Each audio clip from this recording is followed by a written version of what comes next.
We've heard 4 huge explosions here today. Thick black smoke is still pouring from the top of the Westgate shopping mall behind me. Tonight, Kenyan special forces and the militants are fighting each other inside, but what we don't know is how many hostages are in there with them. To wrestle the Kenyan capital back from the hands of terrorists, the country's troops today dramatically hit back. Their audacious attempt to break the siege here now in its 3rd day. But amid what looked like disorder, were these the moments that the standoff started to reach its conclusion?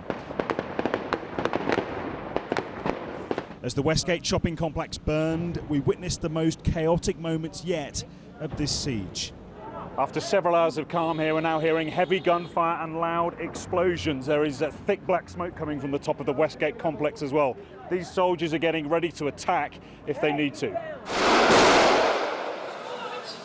Amateur footage has emerged of those first minutes on Saturday when the militants launched their attack. Shoppers crouch in the aisle as gunfire can be heard nearby. The attackers fired at random, at children, at the elderly.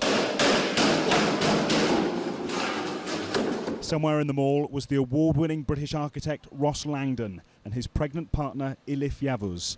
Both were shot dead. Only today were they confirmed as the latest victims, just weeks before they would have had their first child. We spoke to one tourist who spent an hour in the mall trying to escape. Could hear a small explosion, like a car crash, then a gunshot. I thought it's a serious gunshot.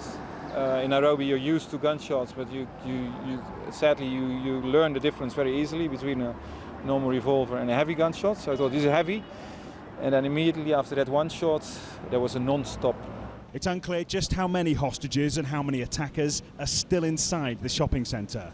But one of Kenya's military officials says those who devised this plot came from all over the world. We have an idea who these people are. And they are clearly a multinational collection from all over the world. We have an idea. And we also have an idea that this is not clearly a local event. We are fighting global terrorism here. Kenya hasn't witnessed such violence in more than a decade. And despite these attempts to break the siege, it goes on. Julian Drucker, 5 News.